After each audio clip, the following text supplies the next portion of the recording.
Hey, Barry Wilson and Wilson Auto Repair. Gorgeous red Thunderbird.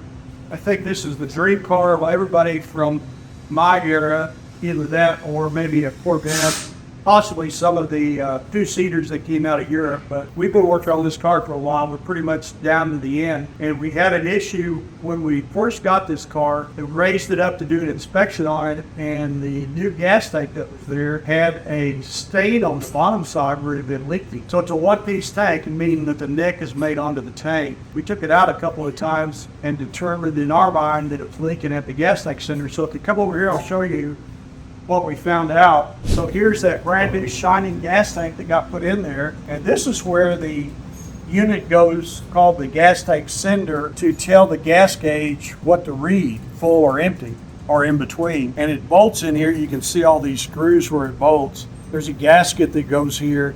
And then down in the tank is a little tube that picks up the gasoline. And there's also a float that floats up and down with the level of the gas in the tank. And that relays through a resistor that then goes up to the gas tank and tells the gas gauge what to read. So we thought it was leaking here, pulled it out a couple of times, and every time we did, we kept smelling fuel when we were driving around. And I think you can see on the bottom side of this, see where this is discolored? You can see where the fuel's been leaking all over. It runs off the top and it get down here on the bottom. It's obviously dangerous to have fuel underneath your car, but it's also frustrating when you can't find it. So Victor found it Friday, and look what we found right here. Somebody put a screw in the trunk, and that screw was so long it ran down through the gas tank and put a hole in it. You say, well, that's an awful big hole not to be able to see it, but it was a smaller hole than this. Put a screw in it so we could test drive the car till the gas tank showed up, so that made the hole bigger.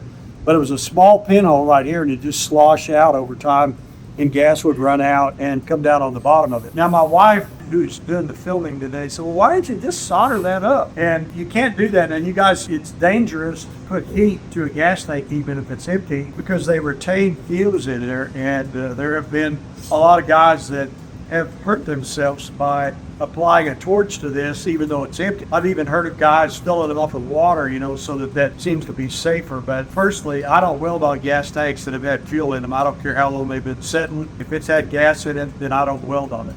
So we're not going to weld on this. We actually bought another tank and have already installed it. That fixed the leak. This tank's going to the trash or to the iron guy that comes by and picks up our metal. And it no longer will be used at this shop, just from a standpoint of safety. I don't want anybody getting hurt. I'm Barry Wilson, Wilson Auto Repair. Go to my website, wilsonauto.com.